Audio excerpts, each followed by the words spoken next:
हमारे मुद्दे बेरोजगारी, महिला सुरक्षा, प्रदेश में बढ़ रहे अपराध, ऐसे कई मुद्दे हैं जिनको लेकर हम जनता के बीच में जाएंगे। बेटी बचाओ बेटी पढ़ाओ का नारा जो इनका है पूरी तरीके से ख़त्म हो चुका है। इनका कोई भी षड्यंत्र चलने वाला नहीं है। अगर बीजेपी के लोग प्रधानमंत्री जी के डरते हैं किसी से, तो माननीय अखिलेश यादव जी से डरते हैं वो, क्योंकि जानते हैं समाजवादी लोग सड़क से लेकर संसद तक संघर्ष करने का काम करेंगे। किसको कौन सी भर्ती हुआ है कि आप बताएंगे? रोजगार तो दिए हैं कि 16 साल की नौकरी को 5 साल कर दिए हैं। अच्छे दिन की बात करते हैं। अरे अच्छे दिन नहीं, बहुत अच्छे दिन लाए हैं। इतना अच्छा लाए हैं कि लोग कह रहे हैं कि हमारा बुरा ही दिन लौटा दो। अच्छा दिन क्या होगा? बीएचयू की घटना याद है? हाँ, ये अपवाद में तो कहीं कहीं होता रहेगा। जब इतना बड़ा देश है तो भाई कहीं कहीं अपवाद में तो आपको मिलेगा ही।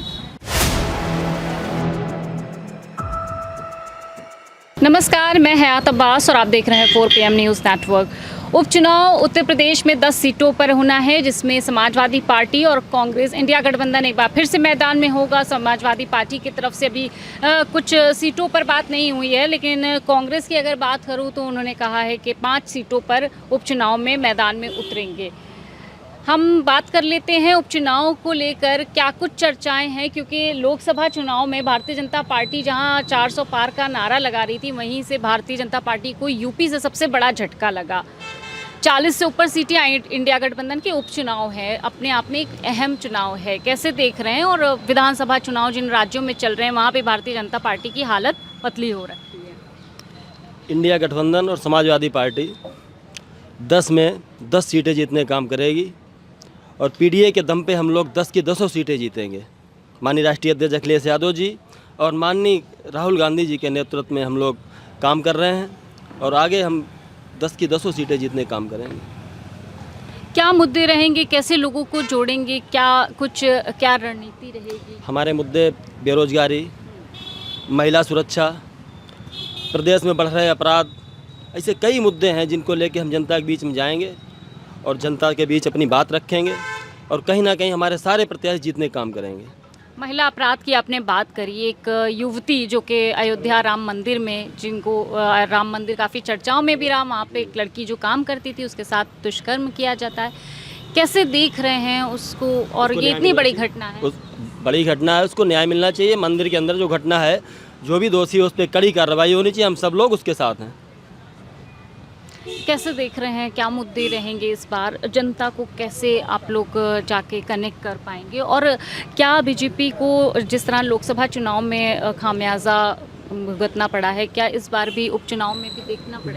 बिल्कुल देखना पड़ेगा, क्योंकि इस सरकार की कोई भी नीतियाँ सही नहीं हैं। ना तो बहन बेटियाँ सुरक्षित हैं, ना ही महंगाई कम हो रही है। बहुत सी चीज़ें ऐसी हैं जो बीजेपी सरकार की सारी व्यवस्थाएँ ख़राब हो चुकी हैं। आपने कहा बहन बेटियां सुरक्षित नहीं है, एक तरफ बेटी बचाओ बेटी पढ़ाओ का नारा बेटी बचाओ बेटी पढ़ाओ का नारा जो इनका है पूरी तरीके से ख़त्म हो चुका है। इनका कोई भी षड्यंत्र चलने वाला नहीं है। जनता जान चुकी है, सभी लोग जानते हैं कि इन लोगों के क्या कारनामे, क्या कैसे सरकार चला रही है लोग। भारतीय जनता पार्टी के लोग अखिलेश यादव का पुतला जलाते हैं, कैसे देख रहे हैं इसे? वो सब उनकी गंदी सोचें हैं। हीन भावना है, उनकी गंदी मानसिकता है। जब वो कुछ नहीं कर पा रहे हैं तो पुतला जलाने का काम करते हैं, और क्या करेंगे? वो कीचड़ उठा लेंगे और क्या करेंगे। हमारा नेता आज की डेट में माननीय अखिलेश यादव जी बहुत बड़े नेता हैं। देश की तीसरी पार्टी है और लोगों को डर है बीजेपी के लोगों को। अखिलेश यादव जी सिर्फ अगर बीजेपी के लोग प्रधानमंत्री जी के डरते हैं किसी से, तो माननीय अखिलेश यादव जी से डरते हैं वो, क्योंकि जानते हैं समाजवादी लोग सड़क से लेकर संसद तक संघर्ष करने का काम करेंगे। एक तरफ मोदी जी जाते हैं विदेश तो कहा डंका बजवा के आए हैं, दूसरी तरफ राहुल गांधी जाते हैं तो कहा जाता है कि वो देश का अपमान करके वहाँ। राहुल गांधी जी ने कहीं अपमान नहीं किया, कहीं अपमान नहीं किया। भारतीय जनता पार्टी ऐसा कहती है। भारतीय जनता पार्टी के लोग कुछ भी कह सकते हैं, वो दिन को रात कह सकते हैं, रात को दिन भी कह सकते हैं। उनके लिए कोई चीज़ संभव नहीं है, वो कुछ भी बोल सकते हैं। जी क्या कह रहे हैं आप? अरे जो उनके मीडिया बोल रहे हैं वो सब बिकाऊ मीडिया हैं, तभी तो बता रहे हैं। नहीं तो ये बताइए कि हर देशों में ये तो चीज़ कभी नहीं दिखा रहे हैं कि मोदी जी की बेइज्जती कितनी हो रही है। ये तो कभी नहीं दिखाते हैं, बस उनकी डंके बज रही है। क्या सही किए हैं कि उनका डंका बज रहा है? क्या सही किए हैं आपको भी पता है, हमको भी पता है। रोजगार दिया है, महंगाई बेरोजगारी कम, किसको रोजगार दिए हैं? किसको कौन सी भर्ती हुआ है कि आप बताएंगे? रोजगार तो दिए हैं कि 16 साल की नौकरी को 5 साल कर दिए हैं। 16 साल के बच्चों को 20 साल में घर भेजेंगे और 72-75 साल के बुढ़े अभी उनको 5 साल और चाहिए 80 साल में। यही चाहिए ना, यही तो हमारे देश का हाल है। ये तो कह रहे देश में खुशहाली आ गई, जो अन्य सरकारें 50 सालों में नहीं कर पाई वो उन्होंने 10 सालों में कर दिया। नहीं, खुशहाली तो आई है, ये तो आपको भी पता है। आपको नहीं पता है कितनी खुशहाली है या कितनी महंगाई है, ये आपको भी पता है। अच्छे दिन की बात करते हैं। अरे अच्छे दिन नहीं, बहुत अच्छे दिन लाए हैं। इतना अच्छा लाए हैं कि लोग कह रहे हैं कि हमारा बुरा ही दिन लौटा दो। अच्छा दिन क्या होगा? ऐसा अच्छा दिन अगर होता है तो हमारा बुरा दिन हमको लौटा दो। दूसरे को दिखाते हैं कि लोग दिखाते हैं कि ये गलत किए। हम मानते हैं सब पार्टी गलत किए, तो आप कौन सा सही कर रहे हैं? जो गलत है हमारा गलत ही लौटा दो ना। अगर गलत हमारे लिए सही है तो हमारा गलत ही लौटा दीजिए। अच्छा दिन ये लेकर हम क्या करेंगे? कौन सा अच्छा दिन लाए हैं ये? देखिए चाचा, ये कह रहे कि अच्छे दिन नहीं चाहिए, बुरे दिन लौटा देने चाहिए।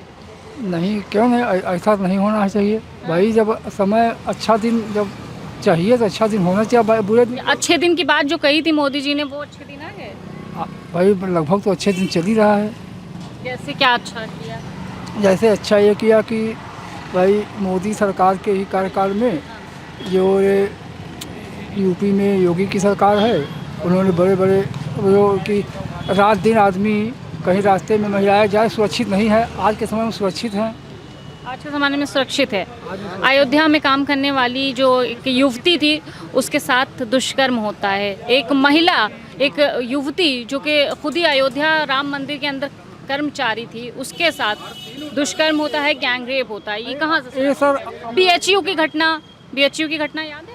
हाँ हाँ, ये अपवाद में तो कहीं कहीं होता रहेगा। जब इतना बड़ा देश है तो भाई कहीं कहीं अपवाद में तो आपको मिलेगा ही, हर जगह नहीं मिलेगा। आप देखिए 80% सही है, 20% कहीं कहीं। तो कहाँ नहीं हो रहा है? मणिपुर आपको याद होगा, वहाँ स्त्रियाँ नग्न करके घुमाई जा रही हैं बेटियाँ, तब खामोश है। BHU में अरे तमाम घटनाएं हैं जहाँ पे इस तरह की घटनाएं घट रही हैं। हाँ, घट रही हैं घटनाएं। आज के दिन में ट्रेंड चला जी, ये सर कह रहे हैं कि अच्छे दिन हैं। अच्छे दिन हैं तो ही तो हम बता रहे हैं कि अगर किसी को नंगा घुमाया जाए तो अच्छा दिन है, किसी से रेप किया जाए तो अच्छा दिन है। आए दिन हो रहा है ये रेप और अत्याचार कितना बढ़ गया है। आप कभी किसी की सरकार में आप बता सकते हैं किसी लड़कियां कभी नंगी घुमाई गई हैं? किसी के सरकार में? अगर बुरा सरकार पहले का है, अगर नंगा घुमाया गया तो बताइए ना किसी की सरकार में। और आज जो चल रहा है, आज आए दिन चोरी हो रहा है। अभी मैं बता रहा हूँ देवरिया जिले की बात, वहाँ जाइए पता करिए, रात भर लोग जग रहे हैं। कहाँ सब सरकार के पहरेदार सो रहे हैं या कि उनकी अतिथि सो रहे हैं?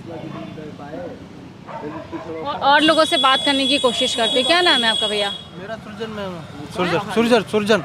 सुरजन, कैसे लग रहा है कि ये उपचुनाव आने वाले हैं? एक तरफ अच्छे दिन की बात करते हैं मोदी जी, युवाओं के खास करके, कैसे? मैम कोई भी अच्छा दिन नहीं है। मेरा भाई 7/5/2024 को अपहरण करके हत्या कर दी गई, अभी तक सब बरामद नहीं हुआ है मैम।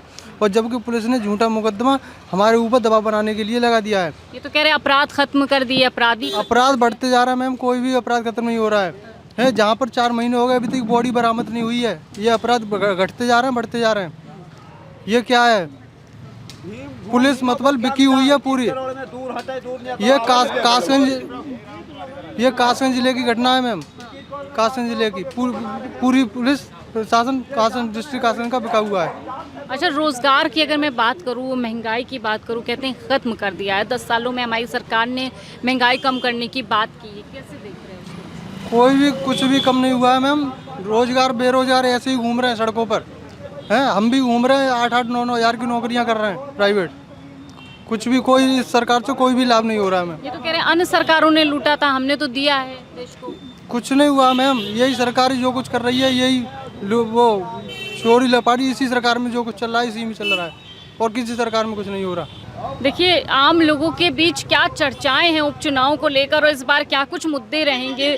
मुद्दा वही है महंगाई, बेरोजगारी, और इस बार भी भारतीय जनता पार्टी को खामियाजा भुगतना होगा क्योंकि लगातार बढ़ती महंगाई और बेरोजगारी से लोग त्रस्त हैं, त्राही हैं, जिसको छुपाने की गोदी मीडिया भी पूरी कोशिश करता है। लेकिन ग्राउंड की रियलिटी और हकीकत क्या है, बिल्कुल मुख्तलिफ है। लोग परेशान हैं, लोगों के बीच गुस्सा है बीजेपी की नीतियों को लेकर। फिलहाल तमाम इसी तरह के अपडेट के लिए 4 PM देखते रहे। कैमरा पर्सन सत्यनारायण के साथ मैं हयात अब्बास, 4 PM न्यूज़ नेटवर्क।